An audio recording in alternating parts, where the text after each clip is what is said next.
ബലറീന from the world of John Wick, directed by Len Wiseman. കിടിലം പടം, ഒരു രക്ഷയില്ലാത്ത തിയേറ്റർ എക്സ്പീരിയൻസ് തന്ന ഒരു ഗംഭീര പടം.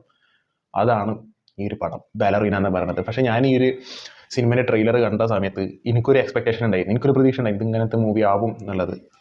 പക്ഷെ അതിൻ്റെ അതായത് ഓൾറെഡി എക്സ്പെക്ടേഷൻസ് ഉണ്ട്, അപ്പോൾ അതിൻ്റെ ഒരു 3 ഇരട്ടിയോളം ഈ ഒരു മൂവി ഉണ്ട്. കിടിലം പടം, ഒരു രക്ഷയില്ലാത്ത പടം. അതായത് ഇതിലൊരു മറ്റേ ആക്ഷൻ സീക്വൻസ് ഇല്ലാതെ ഒരു 10 മിനിറ്റ് പോലും ഒരു സിനിമ പോണില്ല. ഇതിൽ അനാഡ എർമസ് എന്ന് പറഞ്ഞ ആക്ട്രസ് ഉണ്ടല്ലോ, 37, അതായത് ക്യാരക്ടറിന്റെ പേര് ഈവ് എന്നാണ്. ഞങ്ങൾക്ക് ഈവ് എന്ന് പറയാം, ഒരുമാതിരി പേരല്ലേ അത് മറ്റേ ശരിക്കുള്ളത്. അപ്പോൾ ഈവ് എന്ന് പറഞ്ഞ ഒരു ക്യാരക്ടർ ഒരു 10 മിനിറ്റ് പോലും ഒരു സുഖമില്ലാത്ത ക്യാരക്ടർ. അതായത് ഒരു 10 മിനിറ്റ് ഇരുന്ന് ചായ എടുക്കാൻ പോലും ഒരു മനസ്സമാധാനം ഇല്ലാത്ത ഒരു ക്യാരക്ടർ. അതായത് ഒരു 10 മിനിറ്റ് പോലും ഇതിൽ അടുപ്പിച്ചിട്ട് ആക്ഷൻ സീക്വൻസ് ഇല്ലാതെ പോണില്ല ഈ ഒരു സിനിമ.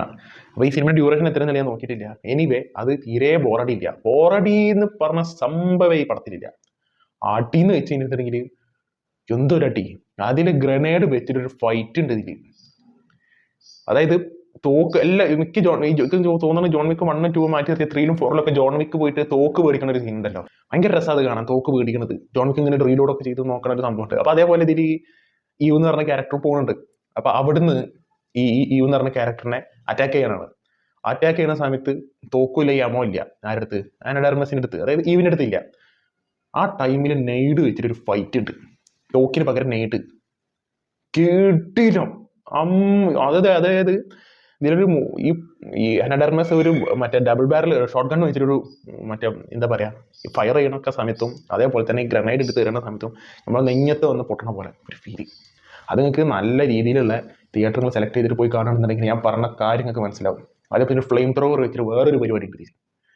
മോനെ ഫ്ലെയിം ത്രോവറും പിന്നെ ഈ പെണ്ണും വെള്ളം എടുത്തിട്ട് തീന അണക്കണ സീൻ, അങ്ങനെ ഞാൻ പറയാം ഓരോന്നെടുത്ത് പറഞ്ഞില്ല. കിടിലം. പിന്നെ ഒരു കാര്യം പറയാം, ജോൺ വിക്കിനെ കാണാനായിട്ട് പോണ ആൾക്കാരോടാണ് എനിക്ക് പറയാനുള്ളത്, ജോൺ വിക്ക് കുറച്ചുള്ളൂ. ഇത് അനാഡർമസിന്റെ ഈവ് എന്ന് പറഞ്ഞ ക്യാരക്ടറിന്റെ ഒരു സ്റ്റോറിയാണ്. അതായത് ജോൺ വിക്ക് 3 4 ഇടയിൽ ഒരു സംഭവം നടന്നിട്ടുണ്ട്. ആ ഒരു സംഭവമാണ് ബലറീന എന്ന് പറഞ്ഞ ഒരു സിനിമയിൽ കാണിക്കുന്നത്. അപ്പം ഈ ഒരു ക്യാരക്ടറിന്റെ സിനിമയാണ്. അതിൽ ജോൺ വിക്ക് വരുന്നുണ്ടെന്നുള്ളൂ. പക്ഷെ ജോൺ വിക്ക് വരുന്ന സമയത്ത് ആദ്യം ഒന്നോ അല്ലെങ്കിൽ ഈവ് എന്ന് പറഞ്ഞ ക്യാരക്ടറിനോട് സംസാരിക്കുന്ന ഒരു സീനുണ്ട്. അത് കഴിഞ്ഞിട്ടുണ്ടെങ്കിൽ ക്ലൈമാക്സിനോട് അടുക്കുമ്പോഴാണ് ജോൺ വിക്ക് വരുന്നത്.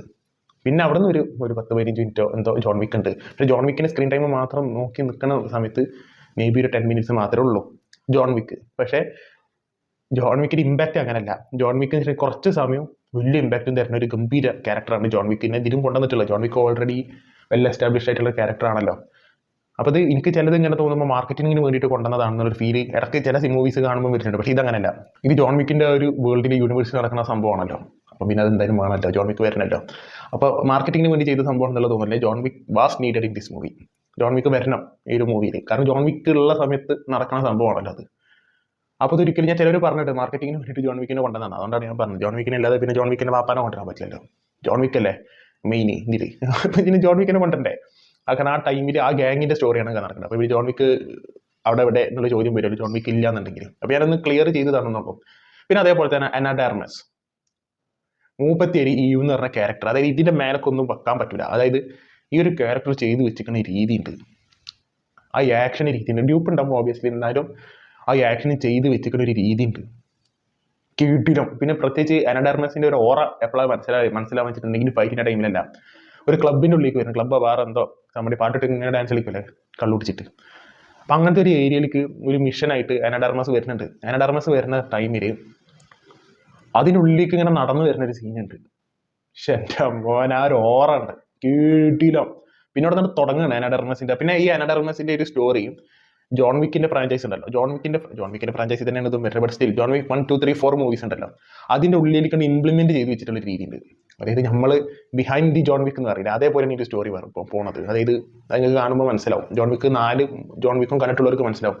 അതിനിടയിലേക്ക് ഇങ്ങനെ കുത്തി തിരികെ വെക്കാതെ ഒരു നൈസായിട്ട് ഇങ്ങനെ ബ്ലെൻഡ് ചെയ്ത് പോകുന്നൊരു രീതിയിലാണ് ഇവർ ഈ സ്റ്റോറി ജോൺ വിക്കിൻ്റെ ഒരു 1, 2, 3, 4 മൂവീസ് ഉണ്ടല്ലോ അതിനായിട്ട് ഇവർ ഭയങ്കര രസമായിട്ട് അവർ ബ്ലെൻഡ് ചെയ്ത് വെച്ചിട്ടുള്ളത്. അതും നിങ്ങൾക്ക് കാണുന്ന സമയത്ത് മനസ്സിലാവും.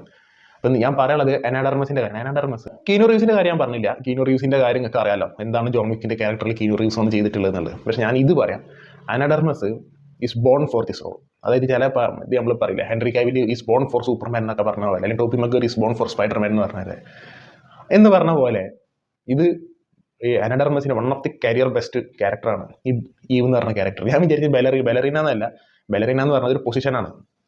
ഈ ക്യാരക്ടറിൻ്റെ പേര് ഈവ് എന്നാണ്. ഇപ്പം ഈവ് എന്ന് പറഞ്ഞ ഒരു ക്യാരക്ടർ ഞാൻ പറഞ്ഞ പോലെ തന്നെ 10 മിനിറ്റ് കൂടുമ്പോൾ അടി കൂട്ടണല്ലോ. അപ്പം ഒന്നാമത് അന ഡർമസ് എന്ന് പറഞ്ഞാൽ മേലനങ്ങാൻ പറ്റാത്ത പണ്ണല്ലോ. അന്യായി ഫിറ്റ്നസ് ഉള്ള ഒരു ആക്ട്രസാണ് അന ഡർമസ് എന്ന് പറഞ്ഞത്. അത് ഈ സിനിമയിൽ കാണാനുണ്ട്.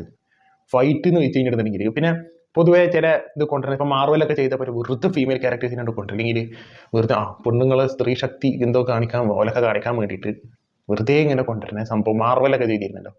കുറേ ഹോളിവുഡ് ഫ്രാഞ്ചൈസസ് അത് ചെയ്യണുണ്ട്. പക്ഷേ ഇത് അങ്ങനെയല്ല. ഇത് നമുക്ക് ഫീൽ ചെയ്യൂല ഈ ഒരു കാണുന്ന സമയത്ത് തന്നെ. കാരണം ഒന്നാമത് അന ഡർമസ് അങ്ങനെ ചെയ്ത് വെച്ചിട്ടുണ്ട് ക്യാരക്ടർ.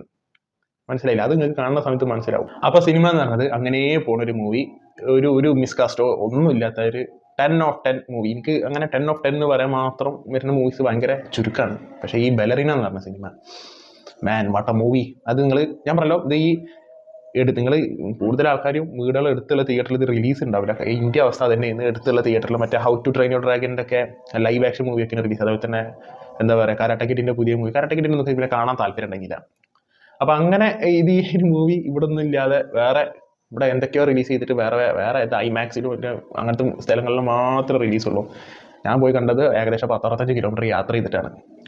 ബട്ട് അതിൽ പോയ യാത്രയിലും അവിടെ പോയിട്ട് സിനിമ കണ്ടതിന് ടിക്കറ്റിൻ്റെ പൈസ ഒക്കെ കൊണ്ട് നോക്കുമ്പോൾ ₹1 പോലും എനിക്ക് വേസ്റ്റ് ആയിട്ട് എനിക്ക് തോന്നിയിട്ടില്ല. കാരണം അത്രക്കും കിടിലൻ ആക്ഷൻ മൂവിയാണ് ബാലറിന എന്ന് പറയുന്നത്. അപ്പോൾ നിങ്ങൾ ഈ സിനിമ കണ്ടിട്ടുള്ള ആൾക്കാരാണെന്നുണ്ടെങ്കിൽ താഴെ കമൻറ്റ് ബോക്സിൽ അഭിപ്രായം പങ്കുവെക്കുക. This talks signing out.